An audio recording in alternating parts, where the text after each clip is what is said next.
and we'll select what the cleanup technology is actually going to be, and then present that to the public as a document public statement of basis. That is our decision document.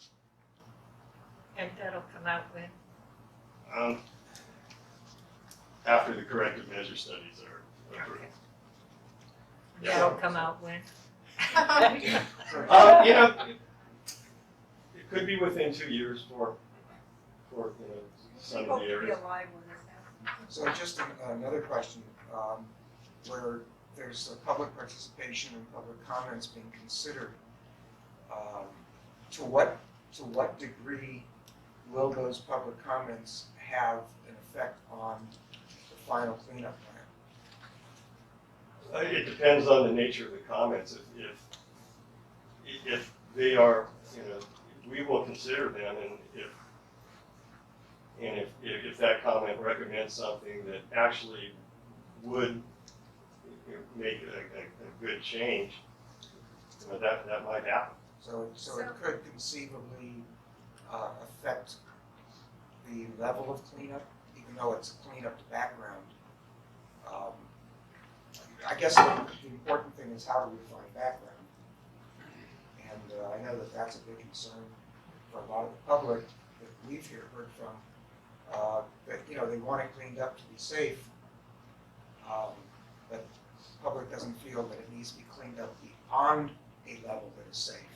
And I'm not sure if cleaning up the background is a level beyond what is required to be safe. And that's what I'm asking, if public comments... That's a different process. I mean, this is record corrective action, and AFC, those levels are established. That's established. And that process is a little bit different than the record corrective action process. The things we look at in these types of studies, basically where the decision documents go out for public comment is somebody saying, I think you ought to really consider this technology for this type of cleanup, or have you considered this? Do you have this measure in place to ensure protectiveness of the community? Those are the types of things that we look at. If it's somebody saying, look, I think you ought to clean up to a lower level, like Roger's saying, that's kind of in a different basket. And there are projects where comments have changed the course of, Yes, of the project. So we've sampled for different chemicals based on input from community members. We've explored other areas based on information from community members when we let them know about the project work we were doing. So there are a variety of things that can change based on feedback that we get. Well, that's interesting you say that. So if the comments are an interesting investigation, you'll go back to the field to verify the more important ones. We could, yeah. I mean, that's like Marcia is saying, if somebody brings something up, let's say, for example, you go through and you do an investigation and you haven't looked for a particular contaminant of some sort, and somebody says, well, I know they used that, some research is done, you document it, yes, indeed, it was used, it wasn't known before, then yes, you would go back out and you would reassess for that constituent chemical. Yeah, I think that's a really good point and certainly important. But to Steve's point, we've been hearing for years from the community, that many people want to see more on-site cleanup because many times it's more dangerous to public health to, schlep all this stuff, contaminants through our communities. Right, and the number of trucks, of Yeah, course. unfortunately, with the mix of contaminants, especially with metals, they're hard to treat for, on site for soil. Then it's really hard to do and really expensive. Yeah. Well, no, and the community realizes there's going to be trucking, but it's how much trucking and what can be done on site. Well, and things like, for instance, when you're dealing with volatile organic compounds like TC or something like that, you can use technologies that will extract that out on site. You don't need to truck that off site. But as Roger's saying, when you get into certain treatment technologies, such as for metals, it's really, really hard. You can stabilize them sometimes, but you can't actually reduce the concentration illegally. I mean, a lot of people like to say, well, we'll do this and that, it basically results in dilution, which is not legal to do. So, you know, you have to have that concentration reduction to meet the cleanup goal. But you're correct. I mean, we will be looking at everything that can be done on site with the technologies that are currently available and acceptable. It's a good point. What does stabilize exactly mean? So, like for metals, for instance, if your only problem with metals was that as rainwater comes down, that they were to leach out of the soils and make it down to groundwater, you can sometimes add something to those to stabilize the metals so they wouldn't actually leach anymore. You can kind of create a mixture, you can fill it with some things, some additives, and sometimes it will reduce the solubility of it. So that, by stabilization, it's a treatment technology. So would that preclude the necessity of removing those metals now? Well, sometimes it doesn't reduce the concentrations down, that's the problem. The It problem reduces is the solubility down. the So- AOC say no waste left in Yeah, place, yeah. and so that really It's like- limits. Yeah, there are some limitations by the orders too. So, I was part of the soil treatment investigation group Yeah. a number of years ago, where we went through like every possibility of treating stuff on site, and the conclusion everybody reached was you could not clean it to background levels. We could reduce the levels down to, say, a recreational or an industrial or a residential level, but you couldn't get them much cleaner than that because it just wasn't feasible. So once again, to reduce trucking, changing the cleanup standards might be a good idea, but there's no way you're gonna change the cleanup standards, so everything has to be trucked out, right? Well, they could be changed with an agreement from the parties, and DTSC isn't considering that. Yeah, that's what I thought. Yeah. Gotcha. You know, there's so much cutting edge technology coming up that, are there any new methods that are coming down the pipe for cleanup? I mean, somebody's gotta be on this. You know, there's always new technologies out there, but in general, there are many that are kind of proven technologies and tried and true.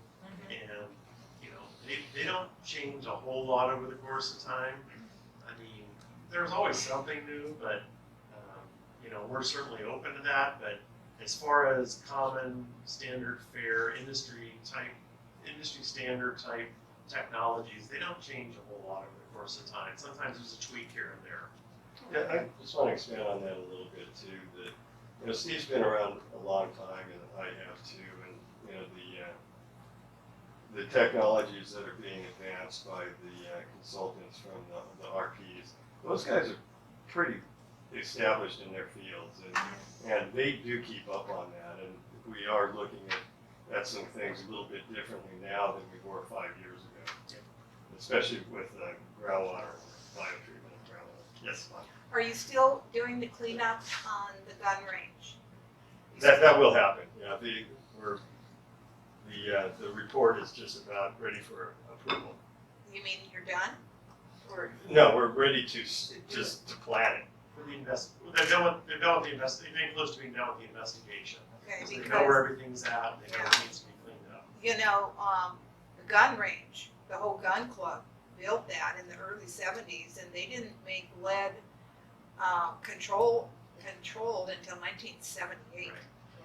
So sure, they made a mess up there. I'm Yeah. thinking, how could they not know that's dangerous? Because nobody knew. Ridiculous until 1978.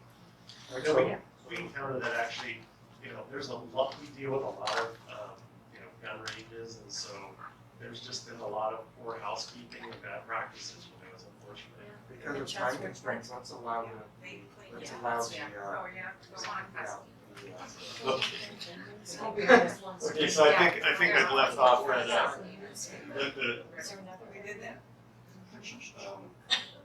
the statement of basis, which is the third, then we get into the cleanup plans, and then go to cleanup. Really quick, I'll ask a question that I asked the director of DTSC on a conference call, and I believe, Steve, you were on that conference call.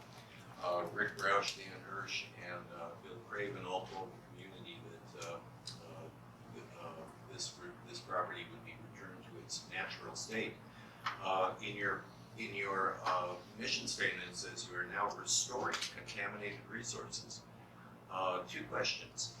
To what extent will you be restoring this property, and have you found any backfill soil that is clean to the background standards? And that's the same response I got on that conference call. That's amazing. A Nobody wants to specific answer borrow that source one. has not been identified at this point. Has not been identified after 10 years. Okay.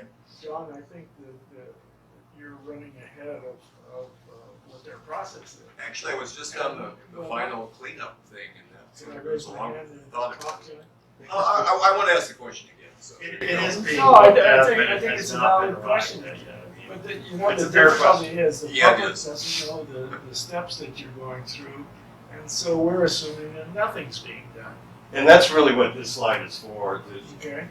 The previous slide, it kind of shows you the process. This is really what it is.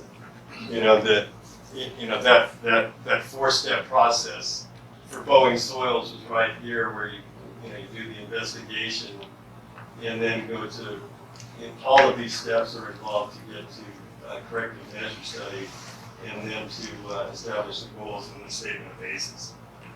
And so we've got NASA soils, DOE soils, the EIR, Boeing soils, which is a little bit more involved, and then the groundwater program. So there's a lot of steps involved, and each one of these steps usually involves a lot of participation in multiple reports. So it's a big effort. And Alec has a copy of the presentation, Yes. if you'd like to. I was just going to say, we Yes. can't read it. I know, I couldn't. Can't be I'll a- give It would, you a it would, copy. it would And make I- a great Can't poster. read it out. I knew that was going to happen. I just kind of wanted to show this up here Just want for to mention that. the shock effect, just to show how much it was really. Is there anything on there about 2017 and being completed? No, not on here. I remember that day. Oh, it's going to be completed by 2017. So if you're interested, this figure came from, this is figure 5 from the program management plan, and that's online. And Alec has a copy. Okay. It's a really good diagram to show the process and where we're currently at. I mean, it does speak to the fact that there has been quite a bit of work done. And the yellow bars are pretty much where we're at right now with the EIR. There's been a little bit of shift because of the length of time we've been moving through the EIR process, but it's basically like this. So here's the soil cleanup areas that were. This figure was out of the environmental impact report, and what this does show is there are areas here with soil vapor extraction. The little bar charts. That's where soil vapor extraction would occur. So the majority of that is soil excavation, and some of the areas, will have both processes involved. And Steve, I can't remember the exact numbers of cleanup. It's Yes. so 400 cubic. So it's 400,000 cubic yards for Boeing. Okay. It's 900,000 cubic yards for NASA and 1.2 million cubic yards for DOE. Under the 2010 AOC. Right. This is what's in the EIR, and that's based on the AOCs and Boeing under the consent order. And then there's another 700,000 cubic yards that will be treated that are anticipated to be treated by technology and not removed from the site.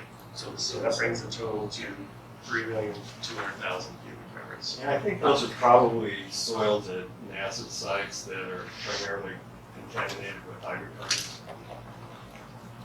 Yes, John? There's a 40 to 60 acre oak savanna woodland in the cleanup area. Is that going to be removed too? Well, the AOCs do have the biological exemptions. Yeah, oak trees aren't part of it though. It's only. Somehow that needs to be thought through. That really does, yeah. I've been, once again, 10 years, I've Yeah, been asking that same question. There's also the U.S. Fish and Wildlife's biological opinion. We've got to make sure that meshes with the AOC requirements. Sam? So the federal agency has supremacy, doesn't it? I mean, it's override. We have an agreement, so we can enforce that agreement. They could be in Washington and Oregon, enforce. And right, the federal agency could change its mind. The state would fight them. This looks like it's just about all the soil, the only thing to be left is the rock outcroppings. Is that pretty close to the Well, certainly in areas 3 and 4, I mean, 2 and 4. Areas 1 and 3 are boeing sites, and there's a little bit. Good luck on that. But yeah, as an observation, that's not inaccurate. Thank you.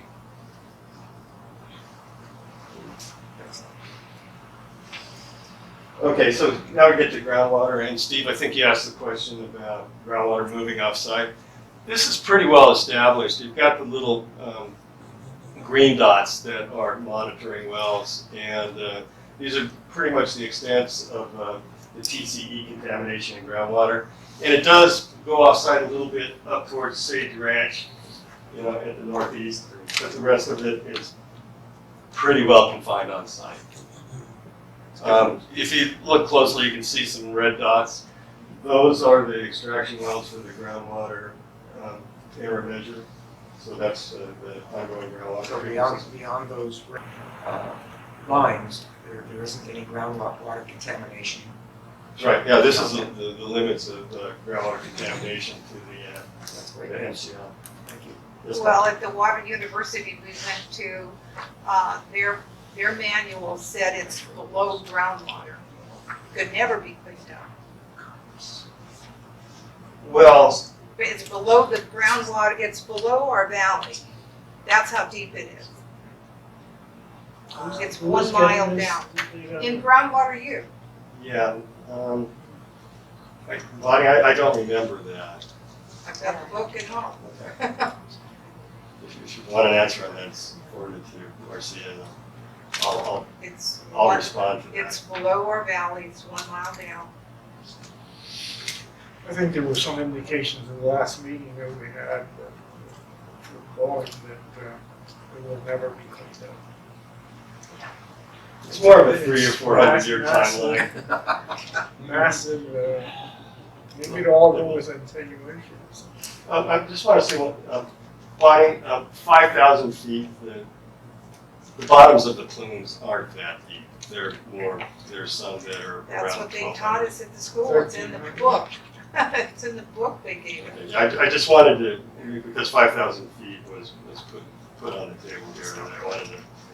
1 mile under. 1,300. I was at Groundwater U also, and I remember distinctly them saying it was not in our drinking water, number one, that was important. Right. The other thing was, and I don't remember the structure of the mountain of the hill, but the way it was structured, it was like a sieve that really kept It's or fractured. held most Yeah, of this It's fractured water. rock. It's a matrix diffusion Right. principle. And so it sounded pretty good, actually. Well, I was kind of comforted by it. that's one of the first things I saw when I was assigned to this site, is how small the plumes were compared to Yeah. how much mass was in there that they had not migrated. I was at another site where the plume had migrated 6 miles. But it's pretty well contained on site. That's because of the matrix properties where the contamination or the solvents get imbibed into the matrix. Yes, Mike. We heard at the February meeting that perchlorate levels in the state are going to be reduced from 5 parts per billion down to 1. And in the wells in Simi Valley, 1 of every 4 wells has perchlorate in it. Well, it's our position that perchlorate didn't come from Santa Susana. Oh, I know that's your position, but they had a manufacturing right at the top of the hill. Right. Well, they did work with perchlorate in Happy Valley and building 359. Yeah, There was perchlorate at the site, but it's been explored. There are no plumes for chlorate plumes. Yeah, Well, there's a couple, and they're small, and they're actually inside the limits of the. And in the Simi Valley, the western portion had a lot of perchlorate. The feeling was that came from fertilizer. And that's probably right. Previous project I worked on, I did a lot of work with, natural and synthetic perchlorates and the speciation of that. And what it told me is if you're in an inland valley in California that had citrus on there, you probably have a perchlorate problem in your groundwater. You look at Riverside, see, if there was citrus in the 30s and 40s and 50s, you probably have perchlorate in your drinking water. San Fernando. Yeah, we actually, several months ago, well, actually it's probably been more than several months now, we gave a presentation to the water board that was very focused actually on the very issue of perchlorate. And we provided a bunch of slides and gave a presentation basically that showed everybody that the perchlorate that was alleged to have made it to the valley was actually contained on site. And there was sampling that found that it showed that it was all contained on site. So I think that presentation will be available if anybody wants it. But Well, I've been involved for 25 years, and they pumped out the TCE until they found that it contained perchlorate, and that's when all the TCE pumping stopped. They had a perchlorate manufacturing up there. They made starters for the engines, and they also made road flares for the Department of Defense. so the one thing that's important to realize is, as we talked about before, because of the nature, the geologic nature out there and the fractured nature of the rock, it does do a pretty good job of keeping things on site. Contained. So, All right, let's move forward. And I threw in a stormwater monitoring slide just to, remind us that in a storm, the avenues for contamination to leave the site are really dust, windborne dust, groundwater, and surface water. And really the most likely one is surface water, and the regional board is regulating that. And so all of the pathways off-site are being sampled and regulated. And those pink areas on the map are, Those are the operational areas. okay. Yeah, so that's just kind of an outline to see where the actual work was done.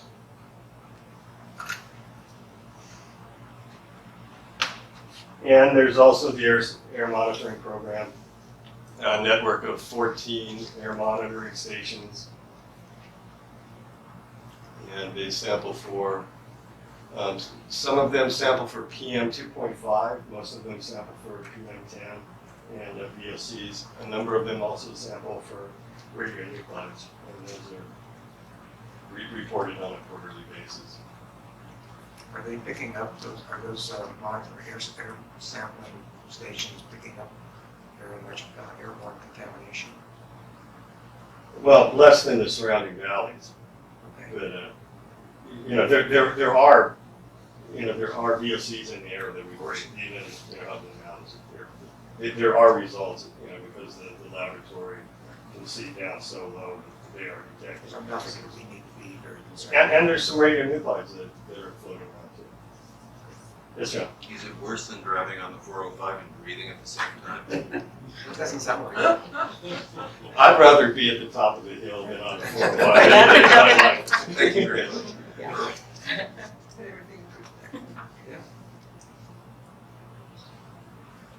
Okay, then CEQA. So I think some of you are familiar with the EIR, but we're the lead regulatory agency.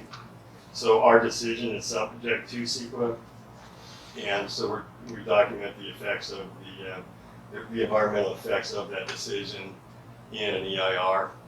So our original EIR was released in 2017, and we are still developing responses to comments and finalizing the version for circulation.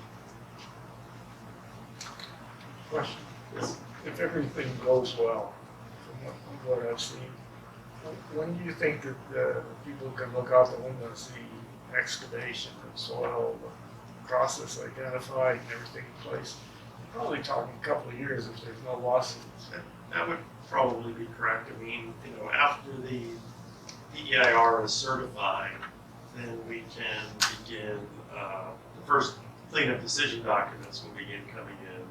that then can be evaluated, and once those are evaluated and approved, then work can begin. You know, and that'll also have the public comment period that we talked about earlier, where everybody has the opportunity to comment on the cleanup and what it involves, so it's a very transparent process, but yes, it would probably be a couple of years, honestly, after the EIR is certified. And everyone wants to see cleanup, but yeah, in the meantime, there's not contamination leaving the site at levels that would be harmful to the public. If there were, we would be acting on it. Yes. From what you were saying, I would think that I don't need to ask you and tell you what to do about the kind of trucks and this and everything that we want you to use. I mean, that would be in about 2 years, right, to discuss that? Well, so what'll happen is when the EIR gets certified, then at that point, the decision documents can begin coming in, and we can begin reviewing those, and the public gets to comment on those. So let's say the EIR got certified by the end of, let's say it got certified today. Within a couple months, we would start seeing cleanup decision documents, a couple months to 6 months.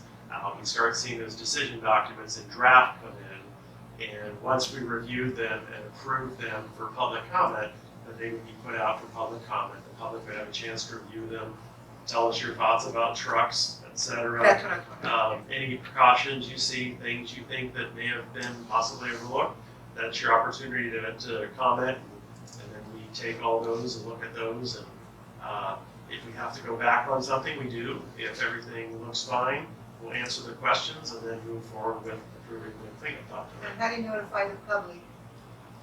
We put out, Yeah. Marcia, maybe We you want to get talk a it, little bit more about this, about the mailings and that sort of thing, yeah. Yeah, so,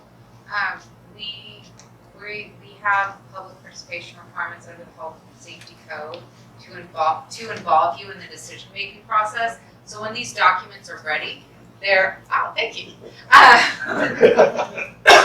So we do, for this project, because we know that there's so much interest from the community, we regularly update our website. We have a new website. If you have not visited our website, all of the old documents are in the document library, but if you go to our new website, the old links don't work anymore. So if you bookmarked those, you're gonna, I apologize, but you will have to start over, like we all are. And we have the more current documents, meeting agendas and everything on the landing page.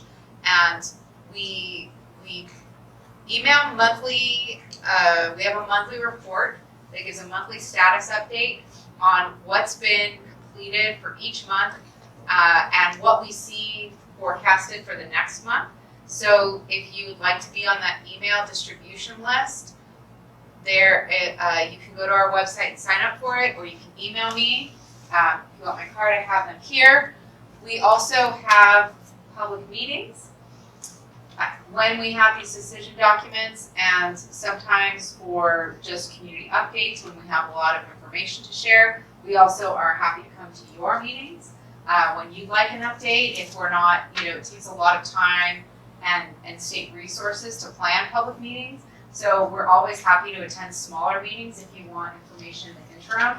You can reach out to us, and we mail out notices. We put them in the newspaper. We put them in the Ventura County Star, the LA Daily, and the Simi Valley Acorn.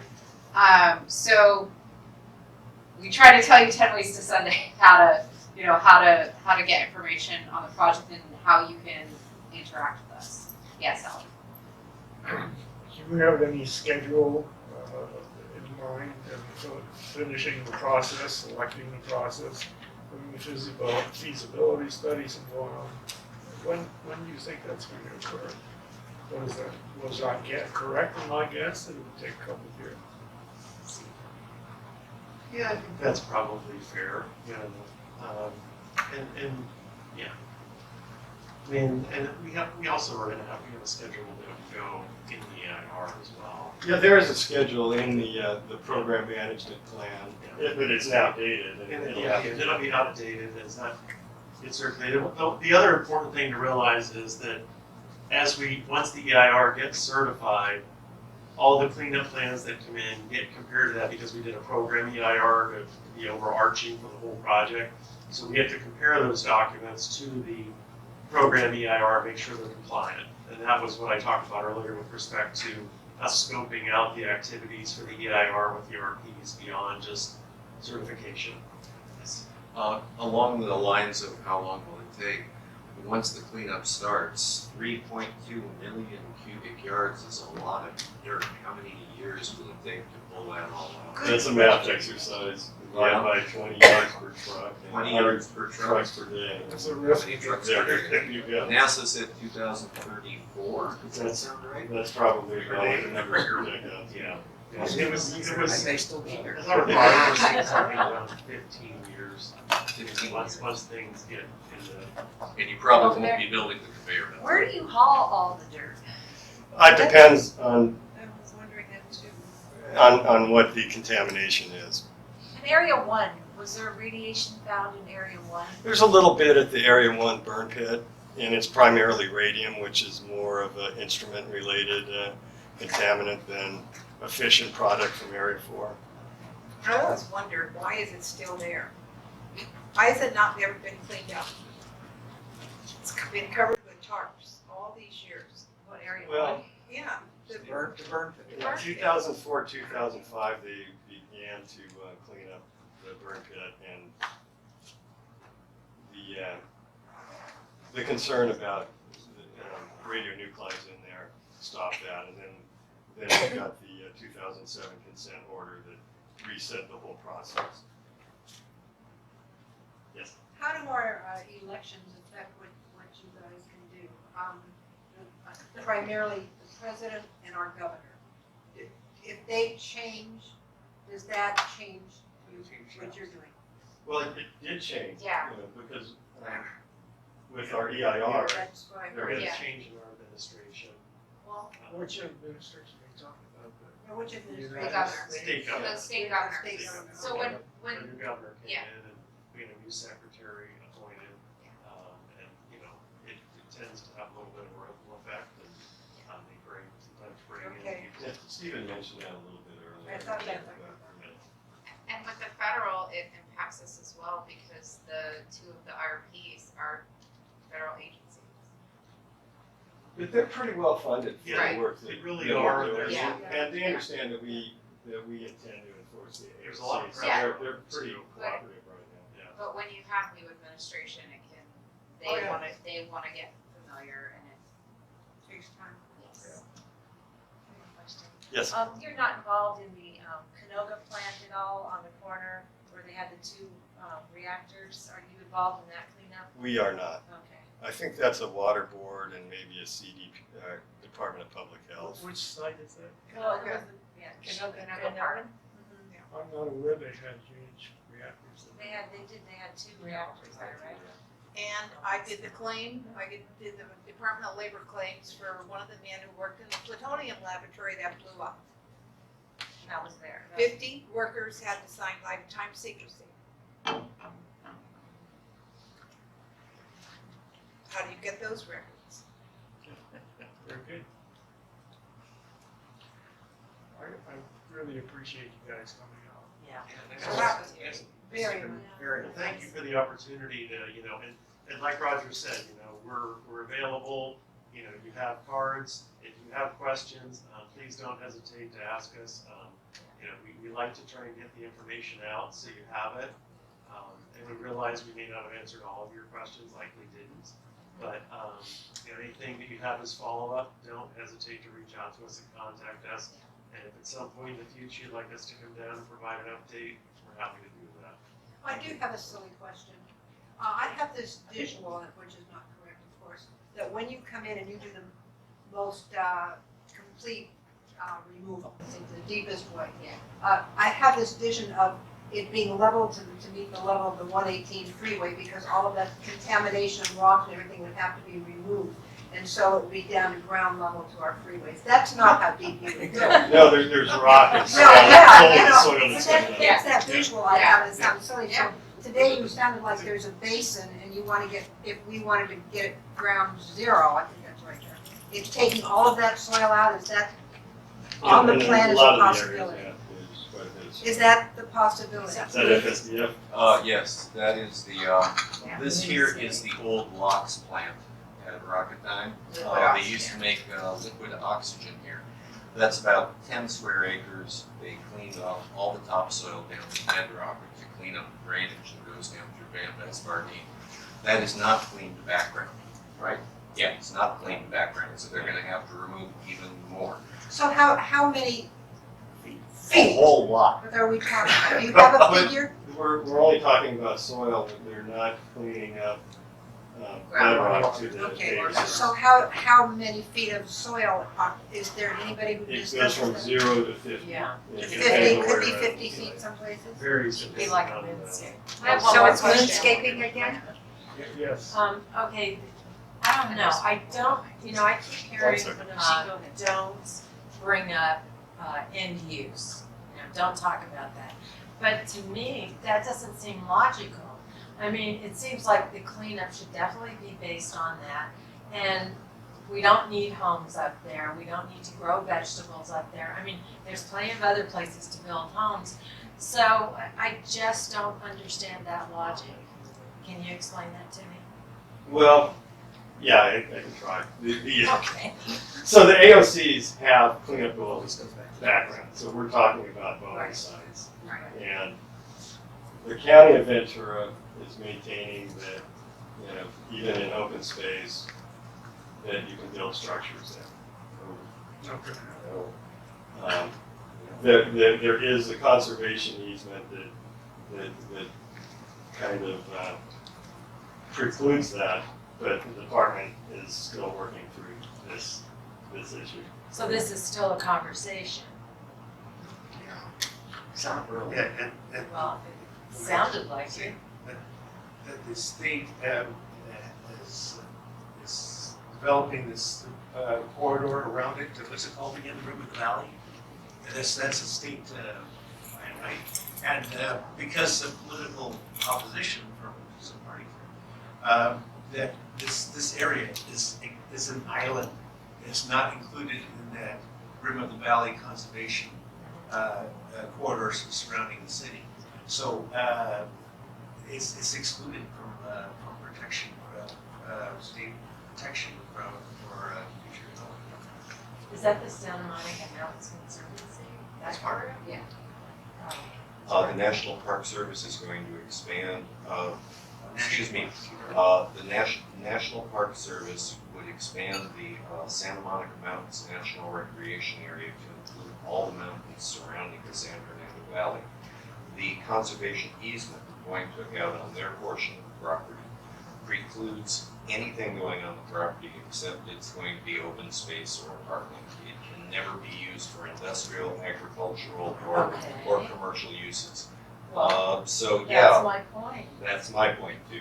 So it ends up Well, I didn't becoming, even know that. it ends for up sure. becoming a legal issue. These are the agreements we have now, and so that's what we're working with. And things on sites do change. We have a project that we're working on in Los Angeles, which is going to become a park. It's a former rail yard. Part of that, there are several sites on a property. One of the sites was cleaned up to industrial use. Now that use is going to change, so they're going to have to go back and do more cleanup. So Oh, okay, so things can change okay. based on intended use, based on legal agreements.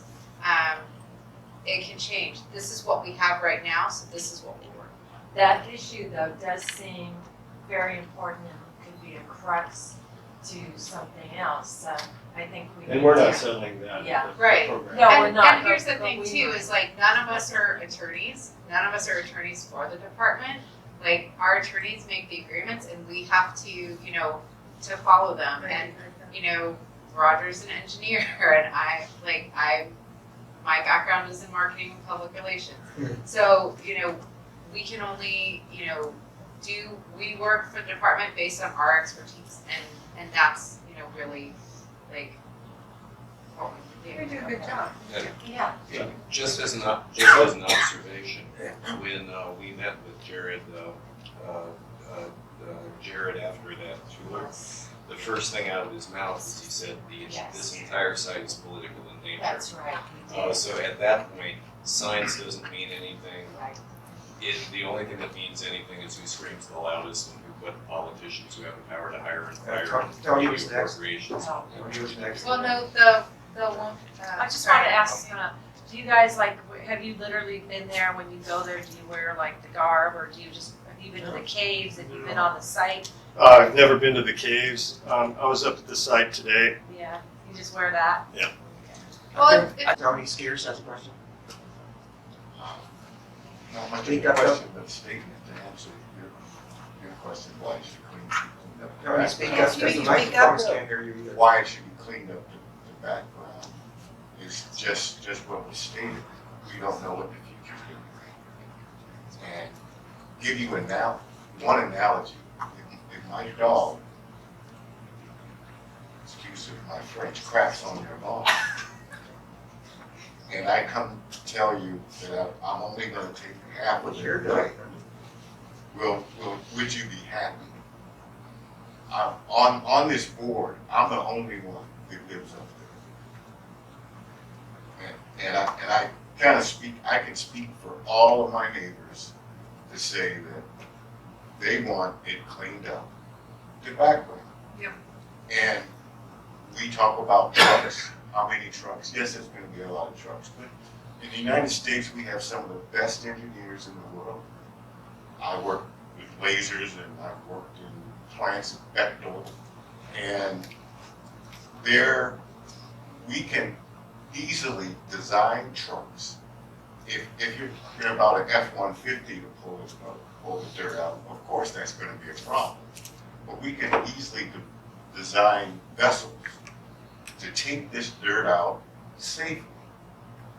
That's the engineering problem, is taking the dirt away, not try to fix it there. That's my secret. Okay, I want to talk to you afterwards. Sure.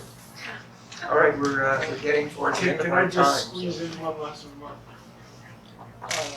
What you're proposing is very difficult, and it's not US EPA by a far shot.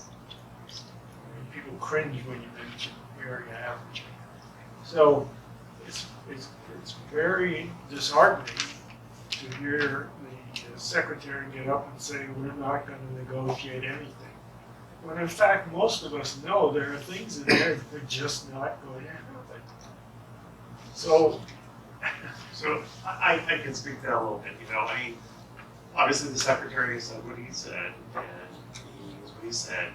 As Marcia said before, if a party, wants to challenge something, they have the ability to do that. And then it sometimes falls into the legal arena. Where things will end up, I can't predict. Whether somebody will challenge something that's in something, I don't know.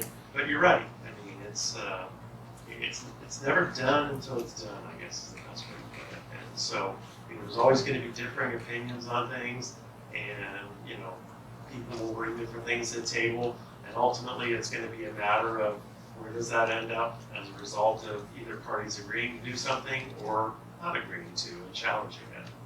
And so that will probably set the stage for how things proceed eventually. Thank you very much. We appreciate it. Well, thank you guys too. I really appreciate the interaction. Hopefully, answer your questions for me. Thank you for coming. You're welcome. Are you guys from Sacramento? anybody else? Yeah, Steve and I are. That's, Wow. And you took a plate, you're like a blackjack. It's a